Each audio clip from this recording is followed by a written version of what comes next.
Trent, tough loss tonight. We're just getting word through now that Joey Manu has been taken to hospital with suspected depressed fracture of the cheekbone. How did you see that? Yeah, so he's gone off to hospital. It was pretty easy to see when he was walking off what had happened. I guess, I think everybody saw the incident. And then, I'm just baffled at it. He was down for how long, and then it took Joey to stand up and go and stick up for himself with a depressed fracture of the cheekbone. And then they still didn't want to do anything about it. Henry Perenara sitting in the bunker, didn't stop play, didn't do anything about it. Then Ashley asked them to play on, and then the players went at it again. And then he just missed it completely. Perenara, who's supposed to know some footy, sitting up in the box, and then doesn't do anything about it for maybe 30, 40, 50 seconds, doesn't do a thing about it. Joey Manu does something about it. It's a common theme of this year about the NRL and the bunker not looking after our players. It's been clear for, they've changed two of the major rules this year based on the bunker and the referees doing nothing about it on Roosters players. And you can say I'm playing up about a Roosters player, but the guy's off at hospital, and then they get forced into finally making a call on it, and then they send him for 10 in the bin. 10 in the bin. It was laughable. It was that bad. It was almost laughable. They didn't know what they were doing. It was just, how do you send that for 10 in the bin? A guy will finish the year based on a late shot to the head, and it's 10 minutes in the bin. At which game? Like, you cannot make decisions if that's your decision. And then we've got Siwa Takioa, who everybody knows. Corey, you know, that's a hip drop. Everybody knows you sit on the ankle, you twist down, and now he's got a knee injury over it. And a guy sitting in the bunker says that's just on report. Like, I tried to get him back on, and then I had to take him off again. Like, it's really common. It's been really frustrating this year. We had the head eyes on Teddy in the Anzac Day game, then we had the knees and the bunker farce, the Parramatta game, and the game changed. The game changed overnight. All of a sudden, head highs were, we're going to protect our players. That's what it was. We're going to protect our players. And then we get a high shot on Sam Walker against Melbourne. Nothing gets done about it. Bunker doesn't do anything. On-field referees don't do anything about it. And then they say, actually, we'll change the rules. That's right. It's like a late hit on a halfback. There's no difference. They're vulnerable in the air. So a rule gets changed again. Players are, and our players, we're the most penalised team in the comp, and we're the most targeted. And the bunker, even was at the Brisbane game, we get a high shot on Satili Tupanua, and Henry Perenara doesn't want to send him off.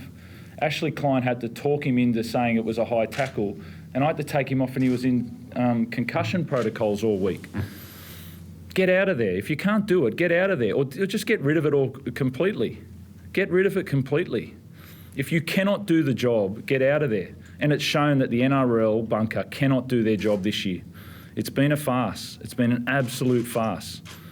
So to see Joey Manu walk off, have to stick up for himself, that should have been stopped, 10 seconds after the incident? And it just, it's that bad, it's actually funny. It's that bad, it's actually funny. Like, what are they doing up there? Is it, there must be, I don't know what they're doing up there. I've got this thing about, that circus music going on in the background, and, streamers and stuff. There must be something going on when a Roosters player gets hit high in 2021. There must be something that distracts them. It's like the Twilight Zone up there when a Roosters player gets hit high. Plenty of frustration. Emotions were very high on the sideline. But the courage that this team's able to provide week in and week out under adversity must be pleasing.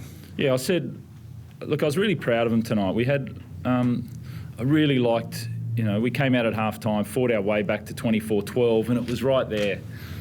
And then on the other side, we weren't good enough on possession, again, and then our edge defence. You know, we got stripped way too easily, and that was obviously a tactical thing. We just didn't get them ready enough to answer those questions, and that's on us. They're the best team in the comp at shifting the ball and asking a question, and we just didn't get it done, and that's what cost us the game. You know, that and our possession there to get it out to 24-6, and it was right there. We had it at 24-12. Trell goes to the bin, and it's like, and then, you know, we go down the other end and we let a try, and so it's very rare that I say I'm really proud of a group, the way that they play, and then we lose 54-12. You know, it's just, but a lot of guys played more time. You know, Egan Butcher, first start, played a lot of time in the middle. You know, Tuku, longest minutes, Fahu, longest minutes. You know, I liked the competitive nature of the guys, but we weren't good enough to stop them. You know, and that's disappointing, but there's some footy to get played still, and we'll keep fighting. You've coached Latrell, Trent. I mean, is that a part of his game that he really needs to sort out, that ability to have a brain snap like that? Yeah, look, Trell plays on the edge, you know, and that's what makes him a great player to watch. You know, he's a wonderful player. You know, you won't. I can look at that incident and go, look, of course that's Latrell needs to get that out of his game. I'm angry at him for that incident. I'm not, you know, I absolutely love him.